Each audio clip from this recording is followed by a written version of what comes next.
Several properties can be modified on your layers to configure the styles of your map. Here's how to change the style of a layer. In the layer control, click the node to the left of a layer and double-click the default symbol to change the style properties. Note that these properties will vary by the type of object. You can also use a PNG image format to display points.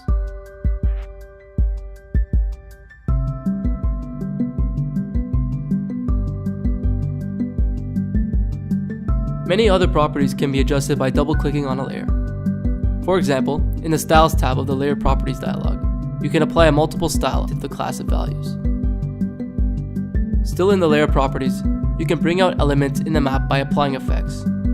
For example, bring out your points from the map background by applying an outer glow on them. In addition, highlight the territories of interest by applying a drop shadow on the polygons. To view or edit labels, go to the Labeling tab in the Layer Properties. Select the labeling column that contains the items you want to display on the map.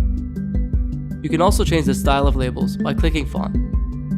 We advise you to use royalty-free fonts, or to make sure you have the rights to use the web publishing font.